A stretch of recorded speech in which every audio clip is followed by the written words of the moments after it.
Welcome to Zwida Media. If you're new to this channel, please subscribe. Don't forget to like, comment and share. Here's a new video for today. Enjoy.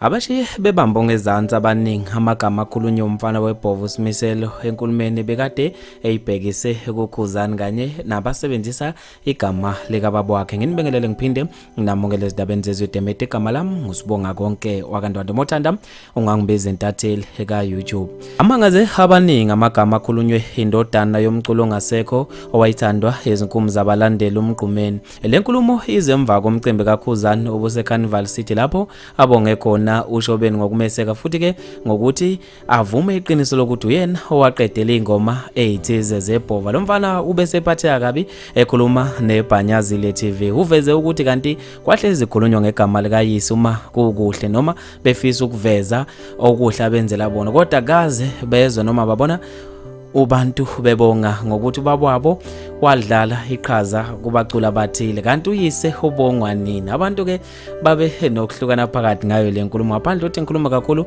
ake ngidedele le nkulumo nawe uzwele ezikhulumela amathupha umfana. Uthi umbuzo nimbonga nini? Kanti yena yoze nimbonge nini? Anhluleke umbonga ngisho esefile. Ngiyakuthiwa umuntu ubonge esefile kodwa kubuya ngathi niyahluleka nokumbonga esefile. Nonke ngathi ngiyamkhohlwa nimthanda mase manisafuna ukumsebenzisa nifuna ukuphakama. Mase niphakeme bese niyakhohlwa uye. Niyakhohlwa na ukuthi waye umculi, niyakhohlwa ukuthi konke akayenza empilweni ezweni, niyakhohlwa ukuthi ngidani khona ngenxa yakhe. Ngivele nishalaze nje ngathi aniboni. Nishalaze ngathi animboni. Nishalaze ngathi animboni. Kazi nimbonga nini umgqumeni emadoda? Ufisa ukwazi ukuthi nimbonga nini?